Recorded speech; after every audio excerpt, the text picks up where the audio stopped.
اهلا بيكم مره ثانيه في الزمالك اليوم. هنتكلم طبعا على هذا الامر، ويبقى معانا بعد شويه خالد الغندور طبعا على الهاتف، وامام عاشور هيبقى معانا ان شاء الله على التليفون، والمستشار مرتضى منصور هيبقى معانا برضو على التليفون.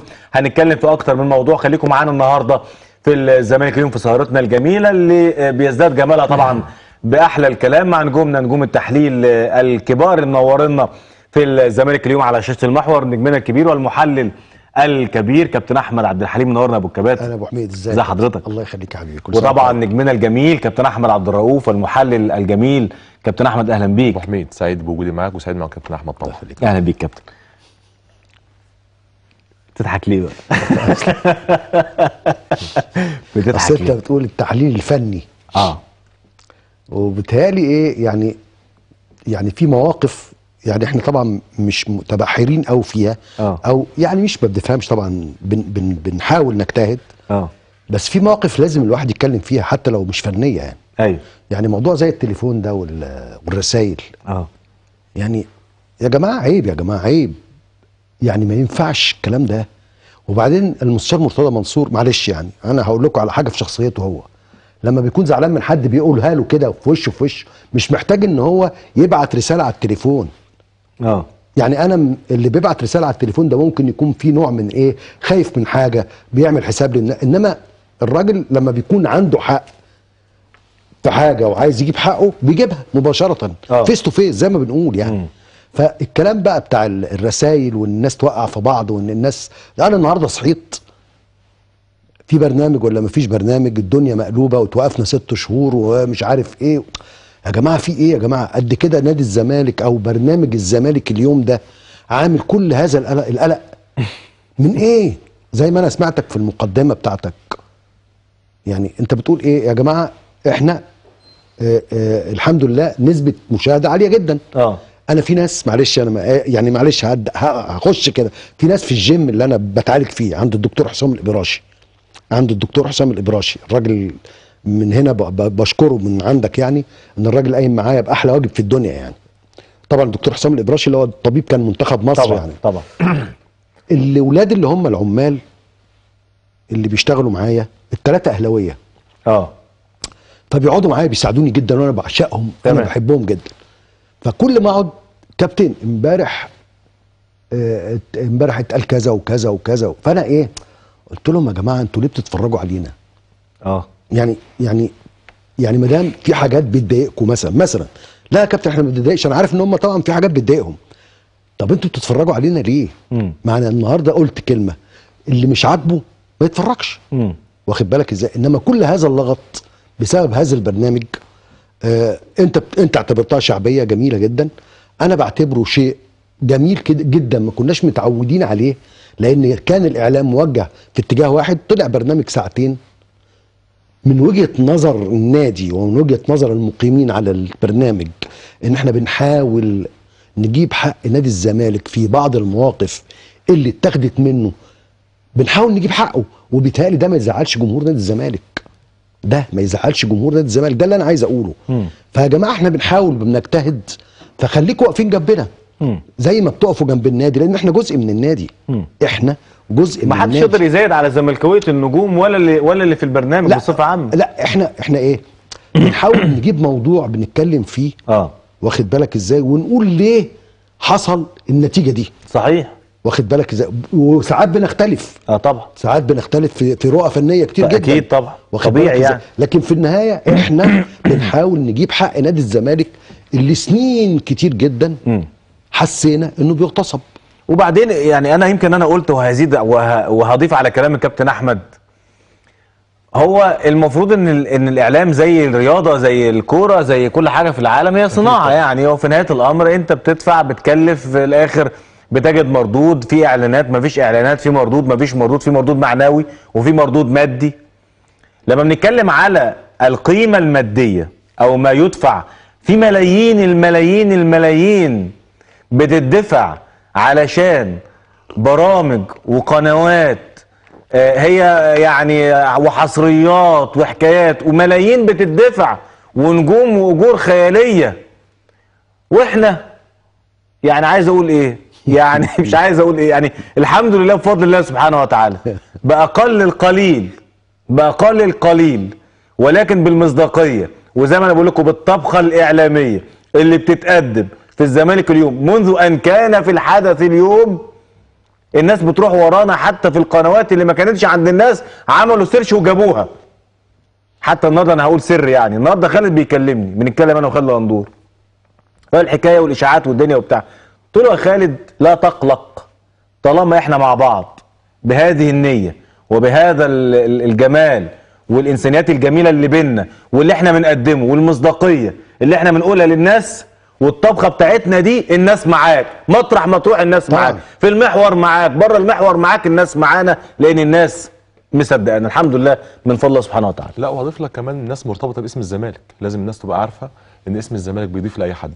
الناس ورا اسم الزمالك في اي مكان. ده اضافه لكلامك يعني. لكن انا كنت عايز اكد على كلام كابتن احمد عبد الحليم في فكره موضوع سرقه الخطوط بتاعت الناس والكلام من الموبايلات. ده موضوع كبير جدا ولازم الناس تاخد باله بشكل كبير جدا. لكن فكره المرور على الفتنه بكلمه فتنه انها يعني الاسم وخلاص، لا ده موضوع كبير جدا. الراجل بيأكد في الفيديو، المستشار مرتضى بيقول لك ان ده امر خطير جدا. هو ما بيتكلمش على صفه شخصيه او بيتكلم على حاجه شخصيه ليه، هو بيقول لك ان في تليفونات للناس منتحله اكتر من حد، اكتر من شخصيه عامه. ويمكن سالتك في الموضوع ده قلت لي ان في اكتر من شخصيه عامه موجوده. ده امر خطير لازم الناس تاكد عليه، ولازم دور الدوله يكون متاكد عليه في الموضوع ده، ولازم كشف الموضوع ده باقرب وقت ممكن، لان ده موضوع هيسبب مشاكل كتير جدا. فكره الفتنه ده مش حاجه يعني لازم الدوله تبص لها بشكل كبير جدا. لكن برنامج الزمالك يعني شاء من شاء وابى من ابى، هو مسبب مشكله كبيره جدا لناس كتير. يمكن انت لاحظت لما موضوع الوقف ومش الوقف، وموضوع بيسبب مشاكل لناس كتير، وده شيء مش غريب على برنامج الزمالك. الناس المحللين الموجودين طبعا، انت وجودك والكابتن خالد والناس اللي موجوده طبعا، انت بتقدم مصداقيه. ما كانش موجود قبل كده حد بيتكلم باسم الزمالك، ما كانش موجود قبل كده حد بيعبر عن نادي الزمالك. فالموضوع عامل قلق لناس كتير جدا. يعني ده موضوع مفروغ منه يعني. اكيد. ويمكن احنا كنا بنتكلم كابتن احمد، احنا بعيد عن الكوره يعني، انت عارف احنا لنا اصحاب كتير طبعا، انت عارفهم. النهارده انا جاي اضحكك النهارده. انت عارفهم. ما انا عارف ناس كتير وبرامج يا اخويا وحاجات وفلوس بتدفع وفيديوهات، وكل فيديو بحسابه والدنيا وكل ده ليه؟ هل اللي بيتكلم ده بيحب الزمالك اكتر من اللي جوه الزمالك يعني؟ لا هو طبعا في ناس يهمها، بص في ناس كتير جدا جدا يهمها ان نادي الزمالك يتهد زي ما كان مهدود. ما انا يعني هيطلعوا يقول لك بنطبل عشان نقبض. عدي دي ارجوكوا اللي احنا كلنا بناخده في قناه الزمالك كان طالبه شخص واحد، والكلام ده كلام من رئيس نادي الزمالك.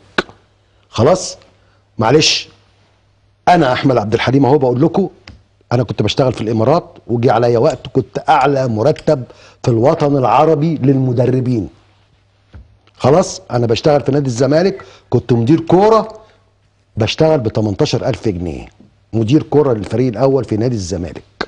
اوعوا تفتكروا ان احنا بنيجي نقعد هنا عشان نطبل عشان حد يدينا فلوس. الكلام ده يا جماعه ارجوكوا فكروا فيه بجد. اللي عايزين الفلوس واللي استفادوا بالفلوس معروفين بالاسم. تمام. تعالى ناخد خالد الغندور الاول حبيبنا طبعا، علشان انا عارف الموضوع ده بيضايقك وهتسخن، فما مكبر هو ايه انهي موضوع؟ الناس تقعد تتكلم ويقول لك لا ما التطبيل ده لازم طبعا عادي. بس انا دلوقتي ضيق يعني، هي كويسه دلوقتي بس ايه، اطبل نص تطبيل. لا يا كابتن يعني ممكن معاذ الله يا كابتن، انت نجم كبير واسمك كبير، واحنا مالناش في الكلام ده اصلا يعني. كابتن خالد الغندور صباح الفل. ازيك يا كابتن احمد، عامل ايه؟ ازيك يا كابتن احمد جمال حبيبي يا كابتن. طبعا كابتني الكبير طبعا كابتن احمد حليم واستاذنا كلنا ومدربي العظيم في تاريخ الكوره وكابتن احمد عبد الرؤوف بسلم عليك. الله يخليك. حبيبي يا كابتن، اخبارك ايه يا كابتن؟ عامل ايه؟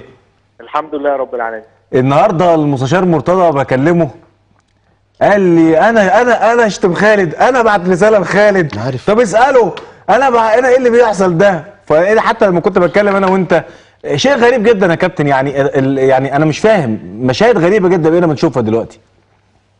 والله بص يا احمد، هو ما هي الرساله ما كانتش فيها شتيمه بصراحه، بس هي هي في البدايه اللي حصل ان انا كلمت المستشار مرتضى الصبح، وكان جاي كان بيقول لي عايز اشوفك في مارينا وانا هاجي اقعد يوم وكده، يعني بقاله فتره ما بيشوفش احفاده واولاده، وانا كنت امبارح مع احمد مرتضى واولاد كده وبتاع. فقلت له ما انا شفت احمد امبارح وكده، وقعدنا نتكلم شويه وبعد كده قفلت معاه. تمام. وبعد كده لقيت بعديها ب5 دقايق 10 دقايق كده رساله جايه لي بالظبط كده على المسج، مش واتساب، بتقول لي خالد انا مش عايز اشوفك في القناه. وانت لسه قاعد مع احمد وهتقعد مع الراجل في مارينا. انا قلت يعني هو في ايه يعني؟ طبعا الراجل لسه قافل معاه. حاجه غريبه جدا. فرحت طبعا مكلمه فمكلمه، فقلت له الو استاذ اخبارك ايه؟ الحمد لله. ها يا خالد قول لي عايز ايه؟ قلت له وانت باعت لي مسج بتقول لي كذا كذا كذا. قال لي انا انت ايه اللي حصل احكي لي. قلت له حصل كذا كذا كذا. قال لي غريبه، ده المهندس فرج عامر برضه باعت لي ان انا شتمته. ايوه صح. ما اعرفش الاستاذ الكبير طبعا مكرم، استاذ مكرم باعت لي ان انا مش عارف انا هقتلك. هقتلك بتحصل. فالمهم قلت له قال لي طب سيبني اشوف القصه دي واكلمك. قلت له ماشي. قفلت. وبعد كده من شويه، من ساعه كده، لقيت مسجات ثانيه جايه لي بالظبط كده بتقول لي قول لضاضه بالظبط كده، يعني عشان بقول لك ضاضه يبعد عن قطر وما يجيبش سيرتها قطر، عشان لو جاب سيرتها هيبقى لنا تصرف ثاني معاه، واحنا لسه بنسخن، ولو عايز اكلمك من تليفونه نفسه هكلمك. وبعد كده قول له كده، وصل له الرساله يعني. وقال ان احنا ممكن نخترق كاميرات النادي كلها ونطلع المستخبي، وان احنا معانا تسجيل للنادي النهري واللي حصل في السيدات ولا البنات وما اعرفش ايه، ويعني ده مثال يعني من اللي عندنا يعني. كلمت المستشار وقلت له على كل اللي وصلت له القصه يعني، وكلمته وقلت له على كل هذا الكلام. بس ده اللي حصل يعني الرساله الاخيره اللي جات لك على التليفون ان حد بيقول لك قول ابعد عن، قول للمستشار مرتضى ابعد عن قطر. ما تجيبش سيره قطر تاني. ولو جبت سيرتها هنطلع مش عارف ايه، ان تطاول دي حاجه لسه بنسخن يعني، واحنا ممكن نتكلم من تليفونه نفسه. وكلام من هذا، والكلام بقى اللي انا قلته لك كله يعني. فانا وصلت الكلام ده للمستشار مرتضى يعني هو يكون عنده القدره انه يتخذ القرار يعني. كلام في منتهى الخطوره يا كابتن خالد الكلام ده. هي طبعا هو رجل دوله ونائب في الدوله، واكيد بقى الدوله هتتحرك يعني. اكيد دي حاجه. اتفضل. بس انا عايز اتكلم على فكره يعني انت عارف الدكتور حسن راتب شخصيه محترمه جدا طبعا، بحبه قوي طبعا جدا، وعايز اشكر من خلال منبر الزمالك اليوم يعني الدكتور حسن راتب، وبشكر كمان ايضا الدكتور شاكر الكامل، الاستاذ شاكر الكامل ومدير القناه وعصام نور وكل الناس اللي بتشتغل معانا المحترمه اللي احنا بنحبها وبنقدرها. اكيد. بس في نفس الوقت انا ما اعرفش الجواب ده يعني اللي طلع النهارده ده وانتشر على كل السوشيال ميديا وكل صحفيين مصر ومواقع مصر نزلته، وحد مثلا من كارهين رئيس نادي الزمالك نزله. فهنا السؤال يا جماعه، هو ايه قيمه يعني سواء ده حقيقي او مش حقيقي يعني، ما ايه قيمه ان انا انزل ده يعني تعاقد بين مؤسسه ومؤسسه على برنامج يعني ايه قيمه ان انا انزله يعني؟ هي ايه الفرحه في الموضوع يعني؟ سواء الزمالك اختلف مع المحور او المحور اختلفت، او الزمالك قرر انه يترك المحور ويتجه لقناه الزمالك اللي ممكن تظهر للنور مثلا شهر 9 او شهر 10. يعني ايه قيمه، ما هي القيمه اللي هي بتطلع من وراء نشر خطاب زي ده؟ يعني ايه الاستفاده يعني ما هو الانتصار يعني؟ انت شايف ايه يا خالد؟ انا عندي اجابه، بس انا ما يشكرش مش هنشكر في نفسينا يعني. حاجه مثلا طبيعي يعني يا خالد الغندور متعاقد مثلا مع قناه، او مثلا كابتن مدحت شلبي متعاقد، او مثلا قناه النادي الاهلي متعاقده مثلا مع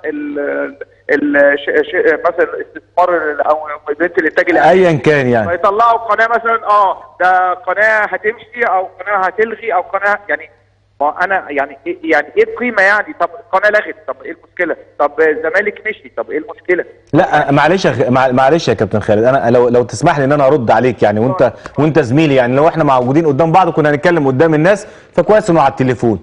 اولا انا قلت ده في المقدمه ان حجم البرنامج وثقل البرنامج، وقبل ده وده، بعيدا عن الاسماء اللي بتقدم وبعيدا عن الاسماء اللي بتحلل وبعيدا عن كل دوت، انت نادي الزمالك. فكون ان انت البرنامج يمثل نادي الزمالك، فنادي الزمالك ده اصلا هو ماده كبيره جدا وماده جاذبه جدا اعلاميه. ده بالاضافه طبعا الاسباب الاخرى ان هذا البرنامج في غضون شهور قليله عمل حراك في الاعلام الرياضي المصري، كان في هذا التوقيت من وجهه نظري كان مفاجئ للكثير ومفاجئ للملايين، وكان داعم لقضايا الحق والعدل في الكرة المصرية ونادي الزمالك في مجابهة اعلام تاني ما كانش بيتكلم الا في اطار واحد وفي طريق واحد، ما كانش حد بيقول تلت التلاتة كام. فانت النهارده طبيعي عامل جدل، عام مضايق ناس كتيره جدا، ناس كتيره جدا حاقده عليك ومتضايقه منك ومن اداره الزمالك ومن الزمالك والمحللين ومنك ومني، فده طبيعي جدا. فلما يحصل اي حاجه تخص البرنامج، انت شايف احمد جمال اتوقف، خالد غندور اتوقف، البرنامج مش عارف ايه، طول الوقت من ساعه ما احنا زميلنا بعض في البرنامج، وانت شايف الحاله الغريبه جدا عند البعض من الضيق والزعل والنرفزه، فاي ورقه هتطلع يا خالد ده طبيعي يا حبيبي، ده العادي. لا ما هو برضه بص، ما عنديش مشكله ان انت تقول مثلا البرنامج هيتوقف، ما عنديش مشكله مثلا تقول ان احمد جمال او خالد غندور في ورقه تطلع يعني مستر مرتضى هيتوقف، ده تمام، دي مثلا خبر مثلا او تعرف. لكن انا قصدي التعاقد ما بين نادي ونادي، سواء بقاء الزمالك او رحيله. انت عارف من فتره يعني كان مستر مرتضى شكر الدكتور حسن راتب وقال ان من المحتمل ان احنا نروح قناه الزمالك، ان قناه الزمالك هتفتح، واحنا بنشكر الدكتور حسن وقناه المحور. يعني كان في كلام ان، وانا شخصيا قعدت مع الاستاذ زكي عبد الحميد في اعلام المصريين وفي وجود مستر مرتضى، واتكلم على القناه وان القناه ممكن ترى النور في نهايه شهر 9 وكلام من هذا القبيل يعني. تمام. سواء بقى فضلنا في قناه المحور اللي هي قناه محترمه وبيكن لها كل تقدير واحترام، وكل الناس اللي فيها ناس محترمه وجميله. هي بيتنا يا خالد، قناه المحور بيتنا.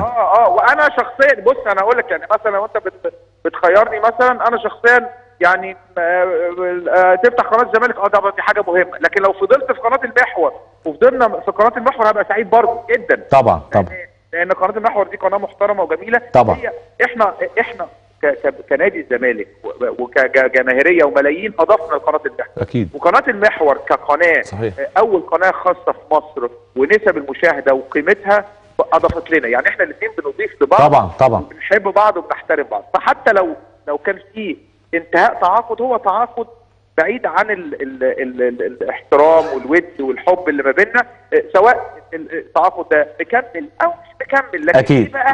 ايه اللي بقى يعني ايه الورقه اللي تطلع والانتصار يعني؟ طب خلاص يعني مش فاهم يعني ايه القيمه، يعني ايه القيمه اللي من وراء الورقه؟ كانه نوع من التشفي والانتصار والبرنامج في ادويه مهدئات يا خالد، في ادويه مهدئات طالعه اليومين دولت، حاجات جديده كده، يعني كل واحد متعصب شويه ومتضايق شويتين انا بنصحه ان هو ياخد منها، والحاجات دي هتعدي على الكل، مفيش مشكله يا خلود، عادي يعني، كبر دماغك. تمام يا ابو حميد، ربنا يسهل، ومش عايز كابتن احمد عبد الحليم يزعل. لا انا مش زعل من ايه، لا خلود، ده انا بزعل، خلاص تعودنا حبيبي. لا كابتن، اللي بيحصل في السوشيال ميديا واجيال جديده للاسف لا تعرف معنى الادب والاحترام بس ده لو كان حقيقي والقيمه. يعني انت قيمتك كبيره يا كابتن احمد. احنا في لعيبه اكبر مني 3 سنين، يعني مثلا كابتن اشرف قاسم اكبر مني 3 سنين، او كابتن ايمن يونس او 4 سنين، ما ينفعش اقول له اشرف يعني. طبعا يعني دائما كابتن اشرف، لان قيمته عندي كبيره، رغم ان هو مش اكبر مني، كبير في السن، كتير في السن.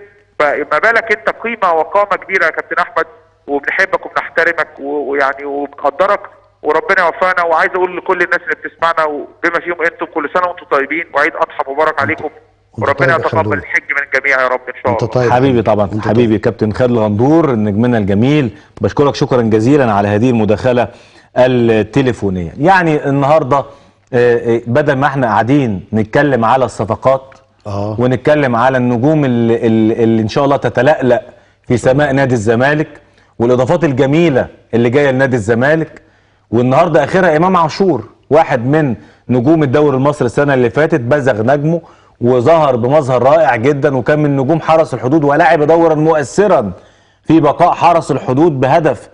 عايز افتكر المباراه اللي هي كانت مباراه مهمه جدا، كان في ملعب الحرس، كان في ملعب، كان دجله، مباراه دجله كان في المقاولين اعتقد، احرز هدف رائع وعالمي ومؤثر جدا، ساهم في بقاء حرس الحدود، وهو كان لاعب معار من غزل المحله دايما يا كابتن احمد بتطلع مواهب جميله جدا. طبعا. امام عاشور اضافه كبيره لنادي الزمالك، ده اللي انا نفسي اتكلم فيه. واحنا عايزين نتكلم فيه ده بجد. ما انت بس في الاول رحت ما هنعمل ايه بقى؟ ما هو انت شايف بقول لك صحيت، انت صحيت نقول انا لقيت التليفونات هتنفجر من كتر الرسائل. لا هو انا ايه، بص 90% طبعا انت لما بتجيب مثلا 10 لعيبه ال10 لعيبه دول يا احمد بيطلع لك منهم مثلا 6 اللي هم عاليين جدا. طبعا انا مش هصنف دلوقتي، تمام، بقول مثلا بالاضافه للمجموعه الجيده جدا العصب بتاع التيم اللي موجود اللي انت بتبني عليه، يبقى انت عندك تيم ناجح جدا طبعا جدا. يعني عندك تيم ناجح جدا. جمهور الزمالك فرحان بالصفقات كابتن احمد. جمهور الزمالك فرحان بالصفقات، وهقول لك على حاجه. يمكن انت قلت في المقدمه ان في لعيبه الجمهور بيفرح بيها وبشكلها وبالستايل بتاع لعبها، انت اللي قلت لي يا احمد واحنا جايين في السكه طبعا. يعني احمد اتكلم على ابو نجم، اللعيب المغربي اللي مع بن شرقي لعيب رائع. طبعا. وابو نجم كمان احمد قال لي على ملحوظه جامده قوي. قال لي ابو نجم ده هيتفاعل بسرعه مع جمهور الزمالك جدا. ليه بقى؟ يعني كابتن احمد لا قول هو لعيب حريف جدا كويس جدا من الستايلات اللي الجماهير بتحبها. هو عنده ستايل في لعبه، مش لعيب بيلعب كوره وخلاص، عنده ستايل مش عشوائي خالص، بيروح على الجون كتير جدا. من اللعيبه اللي بتلعب على الجناح وبتروح للجون كتير، زيه زي بن شرقي هو ممكن يلعب فيرود وممكن يلعب في راس الحرب. ونجم بيلعب على الخط ويروح على الجون كتير. فاللعيبه اللي هي عندها ستايل سريع بيهدد لجون كتير، لعب في بطولات كتير، لعب نهائيات، لعب في ماتشات كتيره، فدخوله على نادي الزمالك مش هيبقى بالنسبه له غريب يعني. تعالوا نرحب كلنا ونرجع لك مره ثانيه يا كابتن وانت بتتكلم على الصفقات، لان انت اكيد هتتكلم على الموهبه الجميله اللي كلنا سعداء بانضمامها لنادي الزمالك النهارده، وتحقق حلم حياته بصفته انه اصلا زملكاوي قديم من هو كان طفل. طبعا نجمنا الجميل امام عاشور نجم الزمالك الجديد. كابتن امام اهلا بيك والف مليون مبروك. الله يسلمك يا كابتن. اهلا بيك يا كابتن، بمسي على حضرتك. هو انا معلش ما اعرفش مين اللي معايا. معانا كابتن احمد عبد الحليم والكابتن احمد عبد الرؤوف. ماشي لي على كابتن احمد وكابتن احمد عبد الرؤوف وعلى الساده المشاهدين، والحمد لله يعني ده الحلم اللي انا كان نفسي فيه بصراحه يعني. مبروك يا من امتى يا امام؟ يعني كان حلمك من امتى؟ لا من زمان والله، من زمان يا كابتن. من زمان. احنا عرضنا لك صور كده احنا جبناها لك وانت لسه طفل صغير وماسك العلم ولابس تيشيرت الزمالك في البلد بقى زمان. ايوه يا كابتن تمام، انا عيلتي اصلا كلها زملكاويه يا كابتن. عيلتك كلها زملكاويه؟ ايوه عيلتي كلها زملكاويه. يعني الوالد والوالده كله زملكاوي يا كابتن. كله زملكاوي. ايوه. انت بلدك اسمها ايه بقى؟ قول بقى للناس. انا من السنبلاوين يا كابتن. من عارف من السنبلاوين صحيح. انا شفتك من سنتين وكنت يعني شفتك في ماتش ودي كده لو تفتكر، وكنت عاجبني جدا وسالت عنك وقالوا لي ده موهبه كبيره في غزل المحله، والنهارده بقيت في نادي الزمالك. دار الحكومه. لا فعلا والله. ما بقول لك دار الحكومه، دار المستشار. مبروك يا امام. مبروك يا امام. الله يبارك فيك. ان شاء الله تبقى اضافه كويسه. وانا بحب اشكر بس نادي غزل المحله ونادي حرس الحدود طبعا، عميد علاء والاستاذ مرتضى، الاستاذ احمد مرتضى. طبعا الراجل يعني معايا وهو ما سابنيش بصراحه يعني. الاستاذ امير برضو ما سابونيش بصراحه وكانوا معايا لاخر لحظه. ايوه يعني الحمد لله. اكيد ان شاء الله باذن الله كده نقدر السنه نسعد جمهور الزمالك باذن الله ان شاء الله. بتقول يا امام ان ده حلم قديم وتحقق. يعني انت بتشجع الزمالك من ساعه ما كنت طفل؟ طبعا يا كابتن طبعا. ايه اكتر؟ كلها زملكاويه يا كابتن. عيلتك كلها زملكاويه. قول لي مثلا يعني لما الزمالك مثلا في المواسم الاخيره خد الدوري وخد الكاس مثلا، كانت بتبقى مشاعرك عامله ازاي وانت في غزل المحله؟ انا اصلا يا كابتن يعني اكتريه الماتشات كنت بروح اتفرج عليها في المدرجات والتاني. اتفضل. بتروح الماتشات في المدرجات؟ ايوه ماتشات من كان ماتش 3-3 حضرت برضه بتاع الاهلي والزمالك. يعني كنت بتسافر مصر؟ ايوه يا كابتن كنت بسافر مع والدي صغير جدا لما عنده 20 سنه. كنت صغير. ولما الزمالك يجي يلعب في المحله ولا حاجه تروح برضه الماتش للزمالك؟ ايوه يا كابتن كنت بروح. تروح مع والدك؟ كنت بروح مع والدي. جميل قوي. طيب يوم الكونفدراليه كانت ايه مشاعرك لما الزمالك خد الكونفدراليه مثلا يعني؟ لا هو اليوم ده يا كابتن انا كنت اصلا بتفرج على الماتش، كنا عندنا تمرين وانا اتفرجت على الشوط الثاني عشان كان عندنا تمرين وكده. فبصراحه يعني كان يوم انا كنت سعيد اليوم ده بصراحه يعني. كنت قافل الاوضه عليا لوحدي ومع نفسي بقى كده. كنت قافل الاوضه على نفسك؟ لوحدي كده. لوحدك بتتعصب بقى امام بقى في ماتشات الزمالك وانت بتتفرج وكده؟ الزملكاوي في كل حته. الزملكاوي في كل حته. طيب كابتن العيله كلها. العيله كلها. امام انا احمد عبد الحليم امام. انا طبعا كنت عندكم في المحله بس اكيد انت كنت صغير قوي في صغير. ايوه بس حضرت 21 سنه. حضر 21 انت جيل فخري ايوه لا انا اكتر من فخري. اصغر 21 سنه انت يا امام. اكيد انا ما خدتش بالي منه عشان 21 سنه. انا طلعت فخري ده معايا الدرجه الاولى انما كان هو اصغر. عموما يا امام انت يعني الشواهد كلها خلت الناس في نادي الزمالك تجيبك وده شيء جيد جدا. ان شاء الله يا كابتن. الموضوع بقى عندك دلوقتي انت بقيت لعيب اوريدي، لعيب دلوقتي موجود في نادي الزمالك والناس كلها اجمعت على كفاءتك. عايزينك بقى تثبت ده ان شاء الله، يبقى انت بقى اللي تسعدنا في الفتره اللي جايه. يعني انت كنت الاول بتبقى قاعد مبسوط لما الزمالك بيكسب، انت دلوقتي هتبقى مصدر سعاده للزمالك والزملكاويه. ربنا يوفقك يا ابني. اكيد ان شاء الله يا كابتن باذن الله. امام فرصه ان انت معايا على التليفون وكل جماهير الزمالك هم طبعا بالملايين واكيد انت بتتفرج علينا من قبل ما تيجي الزمالك. ايوه طبعا اكيد طبعا. فدلوقتي كل الناس عايزين يسمعوك. يعني انت النهارده بتلعب في نادي الزمالك وفي كوكبه من النجوم، وكنت وانت صغير بتتفرج على واحد مثلا بحجم وقيمه ومكانه شيكابالا مثلا عند جماهير الزمالك. طبعا يا كابتن. اوصف لي مشاعرك دلوقتي وانت هتزامل شيكابالا مثلا في نادي الزمالك. لا طبعا كابتن شيكابالا لعيب كبير طبعا، ويعني اي حد يتمنى يلعب جنب كابتن شيكابالا. وانا كان نفسي اني كنت احضر الكابتن محمد ابراهيم بس معلش انت الخليفه بقى ان شاء الله، انت بقى اللي تشيل بقى ان شاء الله. ان شاء الله يا كابتن باذن الله. ايه احساسك وانت وسط بن شرقي ونجم وفرجاني وطارق حامد ومحمود علاء وعواد وابو جبل عبد الغني اكيد بس يا كابتن بس هو في الاول كده يعني اكيد يعني الاجواء يعني اكيد اول مره في رهبه وكده، بس ان شاء الله يعني اكون معاهم وكده يعني باذن الله ان شاء الله. لما كنت بتلعب قدام الزمالك كان بيبقى ايه احساسك وانت في حرس الحدود السنه دي في اول تجربه ليك في الدوري؟ لا والله يا كابتن عادي اللي هو بلعب مع فرقتي سايبها لله. سايبها لله. هل الاهلي فوضك في الفتره ديت ولا ما فوضكش؟ لا هو فوضنا قبل ما الزمالك دخل في الصفقه. فوضك قبل الزمالك ما يدخل في الصفقه. أيوة. وايه اللي وقف المفاوضات؟ وبيراميدز فوضتك. ايوه وتوقفت المفاوضات. ايوه كده بناء على رغبتك ولا هي وقفت لوحدها؟ لا هي وقفت لوحدها يا كابتن. هي وقفت لوحدها. اوصف لي احساسك ايه لما توقفت المفاوضات مع الزمالك ولقيت بقى ال10 لعيبه منورين في المؤتمر وانت مش فيهم؟ لا انا يا كابتن انا اليوم ده كان يعني لو العميد علاء موجود معانا واللي هو حازم الناس اللي كانت عايشه تدور معايا وكابتن احمد يحيى الوكيل بتاعي انا هحكي لك يعني كنت عامل ازاي اليوم ده.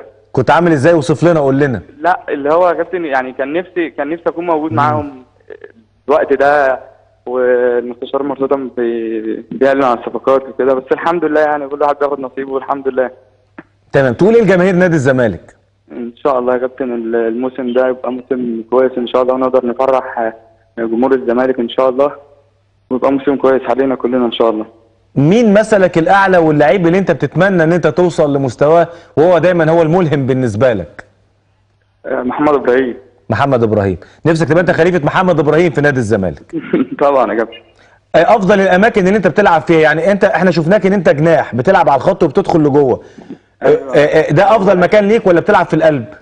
هو انا بلعب في القلب يا كابتن، اصلا المكان اللي بلعب في القلب. مكان اوباما مثلا؟ بلاي ميكر وساعات اوقات كده بلعب باب ليفت واحيانا بلعب فيرود. واحيانا انت ايه المكان بقى اللي انت بتفضله وبتلاقي نفسك فيه؟ لا عادي يا كابتن برتاح في الثلاثه والله يا كابتن. بترتاح في الثلاث اماكن، ما عندكش اي مشكله؟ لا ما عنديش مشاكل. تمام. تقول ايه في النهايه لمجلس اداره نادي الزمالك وكل اللي ساعدوا في اتمام انتقالك لنادي الزمالك؟ بشكر طبعا مجلس الاداره كله، وبشكر كل واحد كان واقف جنبي الفتره اللي فاتت دي، لان بصراحه كانت فتره صعبه عليا بصراحه يعني. وبشكر برضو الجهاز الفني النادي حرس الحديد، الناس كانوا واقفين معايا، وبشكر اللعيبه برضو كانوا واقفين معايا لاخر لحظه، والحمد لله اللي ربنا جابه الحمد لله. ايه اللحظه اللي انت بتتمنى ان انت تعيشها مع نادي الزمالك؟ يعني ايه بتقعد تتخيل مثلا انا كده لبست الفانيلا تحقق كل البطولات يا كابتن؟ تحقق كل البطولات. طب مين الفريق اللي نفسك تحط فيه جول وانت في فانيله الزمالك؟ ما بلاش يا كابتن. كل الفرق. لا قول لي عادي، احنا على الهوا عادي. احنا عايزين نحط في كل الفرق يعني. كل يا سيدي سيبه يتكلم. لا يا عمي خلاص بقى، هو في كل الفرق خلاص. خلاص يا كابتن. ما بلاش يا كابتن. هي دي الاجابه يا كابتن. ما بلاش يا كابتن. امام مبروك يا حبيبي، وربنا يوفقك ان شاء الله، وتبقى اضافه كبيره ان شاء الله لمنتخب مصر ان شاء الله، وتنضم للمنتخب ان شاء الله. ان شاء الله يا كابتن. بشكرك شكرا جزيلا كابتن امام عاشور نجم نادي الزمالك. انا بطلب برضو يعني يا ريت معلش يعني نحط سبوت برضو على اسلام جابر شويه. اسلام جابر طبعا لازم نعمل معاه مداخله. طبعا. لو ينفع يا جماعه نعمل مع اسلام جابر مداخله يبقى يا ريت، يبقى كتر خير. مهم انا يعني انا شايف انه انتداب رائع. انتداب رائع، اضافه كبيره. ما انا بقول لك انتداب رائع، وقدم مستوى هايل، ويعني راح المنتخب مش كده؟ اكتر من معسكر، وبعدين ما شاء الله رجليه الاثنين. طبعا رجليه الاثنين صحيح، حاجه جميله جدا. اللعيب اللي بيلعب برجليه الاثنين ده يعني لغايه لما ابراهيم يوسف الله يرحمه توفى انا ما كنتش اعرف اذا كان بيلعب برجله اليمين ولا الشمال. يعني ده بيبقى لعيب مميز جدا على فكره، اللي بيلعب برجليه الاثنين. بس هو اشول. بس بيلعب برجليه الثانيه. وبيستخدمها كويس. فهو يا ريت اسلام جابر وكان واضح وظاهر تعملوا لنا برضه مداخله عشان نرحب بيه برضه لانه يستاهل. طبعا الناس الثانيه الاسماء الثانيه كلها اضافات كبيره، كريم بامبو وابو جبل. والاهم يا كابتن احمد ان هي صفقات انت محتاجها. في ناس بتطلع تقول لك ان الصفقات اللي جات لك في اماكن انت مش محتاجها. لا مع احترامي يعني كل الناس اللي جت عندها المرونه انها تلعب في اكتر من مكان، وانها تكون موجوده في اكتر من كل الصفقات اللي موجوده تقدر تلعب لك في كل من الاماكن. يمكن امام عاشور بس دخل لك، ويمكن امام كده خد نجمه زياده خلاص. هو زملكاوي. زملكاوي. اتنين بيدخلوا قلوب الزمالك بسرعه، اللي اتربى جوه النادي طبعا او اللي جاي زملكاوي. حاجتين مهمين جدا. لا وبرضه يا احمد معلش برضه هقول لك حاجه اضافه جديده. اللي بيموت نفسه في الملعب صحيح، انا كنت لسه اقول الثالثه ده راجل بيبقى اكتر في اوقات كتير جدا، بيبقى اكتر من اللي اتربى في النادي. طبعا ايوه واخد بالك ازاي؟ لكن هي عمليه نسبيه. لكن خد بالك احنا هنعتبر ان موسم الزمالك السنه اللي فاتت او الى الان هو الموسم لسه لم ينتهي يعني. موسم جيد صحيح باللي حصل فيه ده كله. صحيح. الزمالك برضو واخد بطوله كبرى صح؟ صحيح. ومع ذلك نادي الزمالك انتدب اكتر من 10 لعيبه، وال10 لعيبه جيدين. في نقطه مهمه يا كابتن جدا قبل ال10 لعيبه وقبل كل الناس، فكره دعم كابتن طارق. دي نقطه مهمه جدا. طارق يحيى، كابتن طارق يحيى طبعا لما جه يلبي نداء لنادي الزمالك في وقت مهم جدا. وكابتن طارق من الناس اللي هم اتربوا في النادي، ويعني ما يتخيرش عن كابتن احمد عبد الحليم، ما يتخيرش عن كل الاسماء اللي ممكن نعدها. طبعا فكره مهاجمه الكابتن طارق في وقت من الاوقات او الوقت ده بالذات، انا شايف ان هو يعني شيء صعب جدا جدا. الموقف ده لو في نادي تاني وفي مكان تاني كان ممكن الناس تثني عليه بشكل كبير جدا، لكن وجود كابتن طارق في وقت زي ده، مين اللي ممكن يلبي في النداء غير واحد من ابناء النادي، ابن بر لنادي الزمالك، غير من الناس اللي هي موجوده جوه النادي. الراجل ما تاخرش ثانيه ولا فكر ثانيه. فكره انت تهاجمه، انت زعلان ان الكابتن طارق اتهاجم طبعا من البعض، والزعل الاكتر ان هو اتهاجم من حد من اولاد النادي. ده مشكله كبيره جدا. في وقت من الاوقات لازم تقف وتتكلم وتبقى صريح. انا واحد من الناس اللي انا داعم الموضوع بشكل كبير جدا، داعم وجود الكابتن طارق في الفتره دي. لان الموضوع واضح ان انت هيكون خلال اسبوع او 10 ايام عندك مدير فني اجنبي. طب مين اللي هيدير الفتره دي؟ لازم حد من الزمالك، طارق او كابتن ايمن عبد العزيز او اي حد هيكون موجود، او كابتن محمد بسوني او اي حد. بص نادي الزمالك شرف لاي حد ان هو يديره لمده 6 ساعات، مش 6 ايام او مش اسبوع. طبعا شرف لاي حد. فكره ان هو لو بقول لك الموقف ده لو في مكان تاني كانت كل الناس هتطلع تثني عليه، مش هتتريق عليه. لا هو الزملكاويه اللي بجد اسمى. لان انا حتى في البرنامج ده لما كنت مع احمد جمال وسالت سياده المستشار، قلت له الفتره اللي جايه دي على اساس ان احنا عندنا ماتش يوم 9 لازم يبقى في حد موجود. صحيح، خد بالك. صحيح. فلما طارق يحيى جه، وطارق يحيى عارف، ورئيس النادي قال له احنا عايزينك مؤقت عايزينك لمده 10 ايام لغايه لما المدرب يجي. ما حدش يقبل في الفتره دي غير لما يكون حد من ولاد النادي فعلا. ووصل وجه. شوف انا عارف انت قصدك على مين طبعا. اللي اتكلم بطريقه، هو عيب ان احنا نتكلم صحيح. على بعض. صحيح. عيب ان احنا نتكلم على بعض. انت بتشوف يا كابتن ان اصحاب المهنه الواحده ما ينفعش ان مدرب، مش بقول ولاد النادي، مدرب يتكلم على مدرب مثلا ويقيمه، او ان هو يقول وجهه نظره فيه مثلا في هذه المرحله، ولا ان هو ابن النادي اصلا وتربى في النادي او لاعب في النادي فبيغلط في زميله او بيهاجم زميله. احمد، في وقت كلنا معرضين للنقد، تمام، ولكن في وقت ما يبقاش فيه نوع من انواع السخريه. يعني انا ما اجيش اقول ايه اصل احمد جمال فشل مش عارف، طب ما قبل كده كان ناجح. يا اخي تاريخ المدرب اللي ناس كتير جدا ما تعرفوش، وانا لا ادعي ان انا اعلم بباطن الامور اكتر من حد، لا انا بتكلم على بعض الخبرات اللي انا ممكن اكون مريت بيها. تاريخ المدرب بين نجاح وبين فشل. نعم. في بعض الاوقات انت بيبقى نجمك عالي جدا وبتبقى ناجح جدا، وفي بعض الاوقات التوفيق ما بيبقاش موجود معاك. ده طبيعي، ده على مستوى العالم. مش معنى كده ان انت راجل فاشل. فلما النهارده طارق يحيى يجي يمسك يطلب منه انه يتواجد، ده ما يقللش من قيمته هو شخصيا، ولا يقلل من قيمه النادي انه جاب طارق يحيى في الوقت ده. لان طارق يحيى راجل جاي بصفه مؤقته، وطارق يحيى مش جاي لا مؤاخذه، يعني احنا مش جايبين راجل بقاله اكتر من 20 سنه بيشتغل في التدريب وفرق دوري ممتاز وعمل نتائج جيده جدا في اوقات كتير جدا. يا اخي ايوه، السنه اللي فاتت انا واحد من الناس كلمته في التليفون وقلت له يا طارق ابعد شويه. صحيح. الامور مش ماشيه معاه كويس طبعا. انما دلوقتي الامور متغيره طبعا. هو يعني في مدرب ممكن تجيبه النهارده. صحيح. نادي الزمالك ممكن يتعاقد مع مدرب اجنبي بقاله 3-4 سنين مش ماشي معاه كويس، ممكن يجي ينجح في نادي الزمالك. ممكن. فكرة القدم والتدريب متغير، واخد بالك. فيعني انا بضم صوتي لاحمد. طارق يحيى محتاج طبعا هو راجل عنده خبرات ولعب كلاعب كوره خدم، بس هو بامانه يا كابتن هو زعل من التصريحات. اصل بص يا احمد، وليه حق ان هو زعل احمد. عشان كده في بعض الاوقات انا بقول لك ايه، انا ممكن ما ازعلش من واحد انا عارف اتجاهه ناحيتي، انما ازعل منك. عشان كده في بعض الاوقات في بعض التعليقات الزملكاويه انا شخصيا بزعل جدا منها. فانت زعلان ان ده بيحصل من يعني هو له حق انه يزعل من العشم، ودي زماله عمر. يعني في ناس لعبوا مع بعض، كلوا مع بعض عيش وملح ومعسكرات وسفر وزموا بعض. طبعا انا ممكن يبقى لي تحفظ على سين من الناس، انما لما اطلع قدام الناس يا اخي احترمه، لان كرة القدم انت لا تعلم ان انا بكره ربنا هيوفقني ولا لا. صحيح. فلو ربنا وفقني هيبقى شكلك وحش قوي. وانت لما بتقعد تقول ده الزمالك هيتغلب، طب ما هو طبيعي جدا ان الزمالك ممكن يكسب ممكن يتغلب وممكن يتعادل، مفيش حاجه ثانيه، النتيجه في الاخر مفيش حاجه ثانيه. صحيح. فتصدق انت في مره يبقى انت طلعت بقى العالم بباطن الامور. لا كرة القدم ليست بهذا الشكل. انا عايز اضيف نقطة بس. هو كان مطلوب من كابتن طارق الاعتذار، يعني يقول لك انها مش لا طبعا.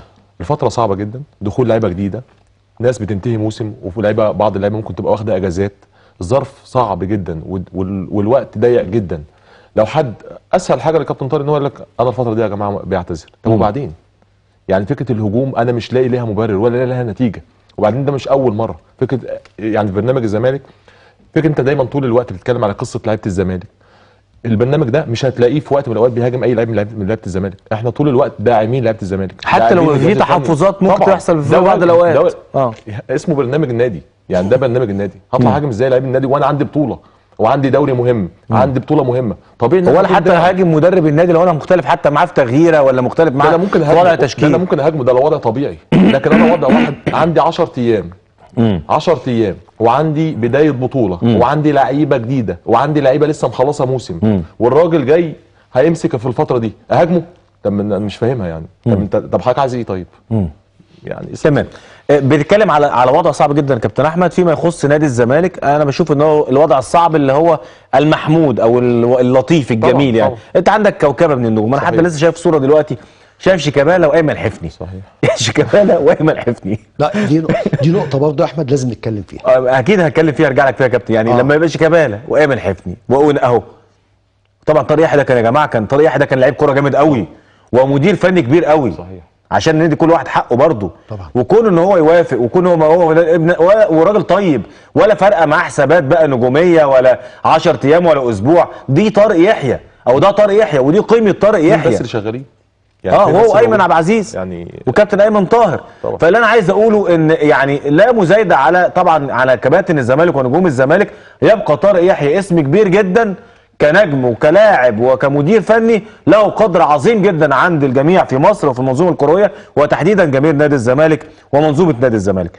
كابتن احمد، ايمن حفني، حازم امام، حمدي النجاز، شيكابالا، ونجم، بن شرقي، كريم بامبو، طارق حامد، فرجاني، محمود علاء، عبد الغني، مش عايز انسى حد. طبعا ابو جبل، عايز اقول ان ابو جبل اضافه عظيمه جدا يا جماعه طبعا. مع عواد.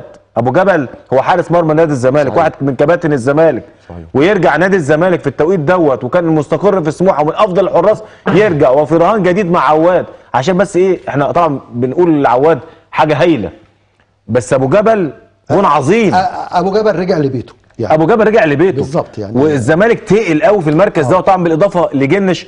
بالمناسبه جنش كان الكابتن احمد طيب نزل عليه تويتايه كده على موضوع احمد ناجي، ودايما انا بقول عشان ما اذكرش اسماء بس هو كابتن احمد طيب احيانا بيبقى اكثر صراحه.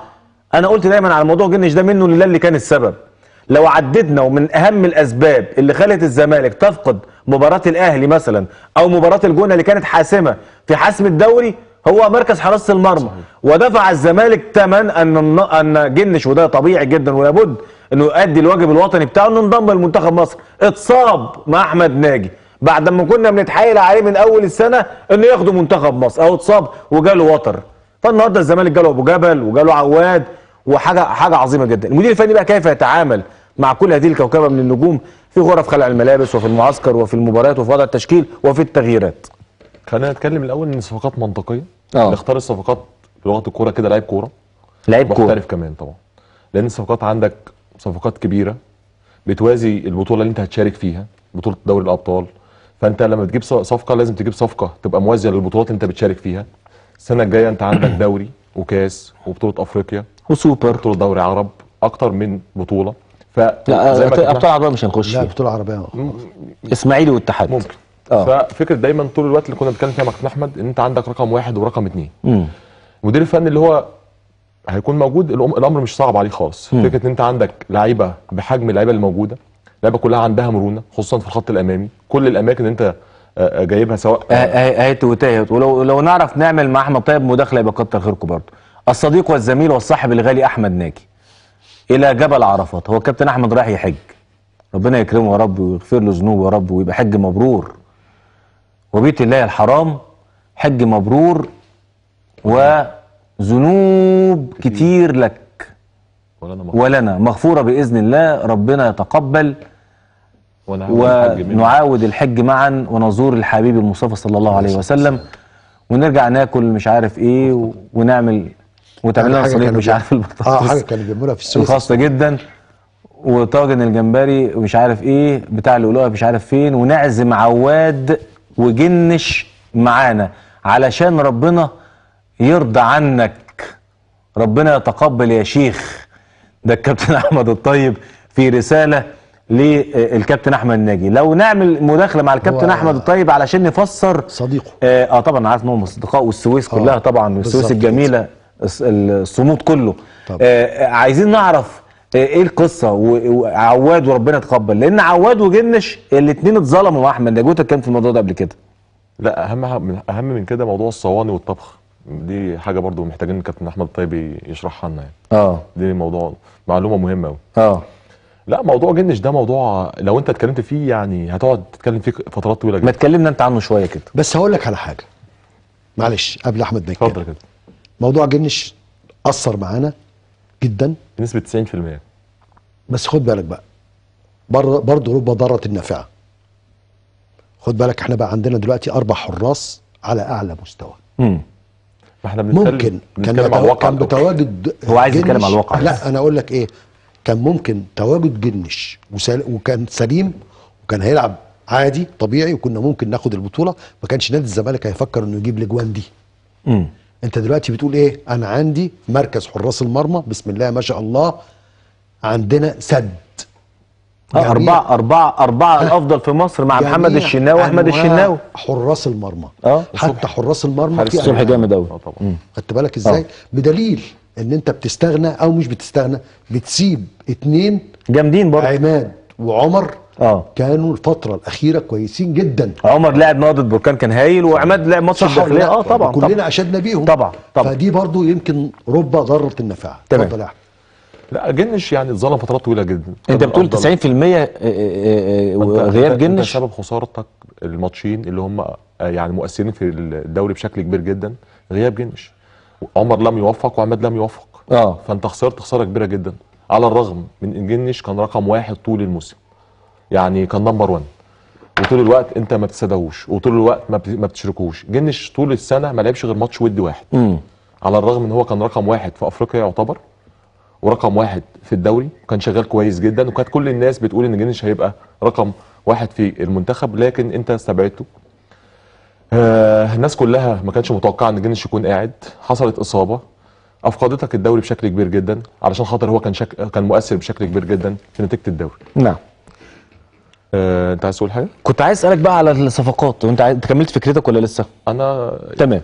الصفقات سالت امبارح جمال حمزه والشيشيني وطارق مصطفى، يعني كل واحد كده بقى ايه له كده اسم كده او اسمين في الصفقات بيشاور عليهم، بيحس ان هو بيراهن عليهم ان هم دول اللي هيبقوا النجوم او اللي هيتلقلقوا جدا في سماء الزمالك. انا قبل الصفقات انا سعيد جدا جدا جدا برجوع مصطفى محمد وشيكابالا. انا بالنسبه لي وجود شيكابالا يعني، وخد بالك الناس اللي مفكره شيكابالا جاي يبطل، انت بتتفرج على شيكابالا السنه دي. ده كلام مهم قوي في الاجواء. انت قريب منه. انا عشت مع شيكابالا فترات طويله جدا، وانا لو قعدت اتكلم على شيكابالا هتكلم عليه كتير جدا. انا من المحبين لشيكابالا. شيكابالا اتظلم جدا، انا من المحبين ليه ومن المعجبين ليه وبحب اتفرج عليه. برضه اتظلم. لا معلش، الفتره ظلمته. الفتره ظلمته طبعا. الفتره ظلمت ناس كتير جدا. الفتره اللي هي كانت الفتره اللي عملت فجوه بين الاهلي اللي كانت مع ممدوح عباس. دي فتره عملت فجوه بين الاهلي والزمالك. الفتره اللي كانت مع ممدوح عباس. عشان كده لما بنطلع نتكلم على الراجل الموجود ده مستشار مرتضى، والله انا ما بنافق حد ولا بجامل حد. كل منا له اخطاء، ده طبيعي، لكن الراجل ده احنا مرينا بفتره صعبه جدا جدا جدا جوه النادي، سواء على مستوى الانشاءات، على مستوى الالعاب الجماعيه، على مستوى كل الالعاب. عملت فيها فجوه. احنا بقول لك في اليد كنا ننزل درجه ثانيه. صحيح. انت عارف يعني ايه؟ فشيكابالا في الفتره اللي مع ممدوح عباس اتظلم. طبعا. شيكابالا مش يعني اوقات كتير جدا ما كانش بيفتح المشاكل. شيكابالا كان طول الوقت بيصدر ليه المشاكل، طول الوقت يا اما بيقحم فكره شتيمه جمهور ليه، والاعلام بيضغط عليه طول الوقت. شيكابالا اتطحن من الاعلام. اتطحن. طبعا. بس ذنبه انه كان في الزمالك في الوقت ده، وان هو النجم.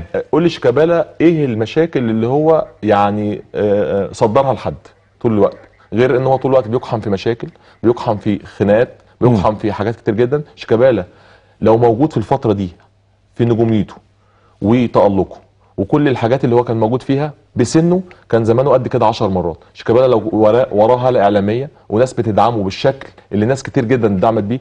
انا عايز اقول لك ان شيكابالا كان في وقت تألقه ووقت نجوميته ما كانش بيتاخد منتخب، نجم نادي الزمالك الاوحد ورقم 1 نجم مصر، ما كانش بيتاخد منتخب مصر.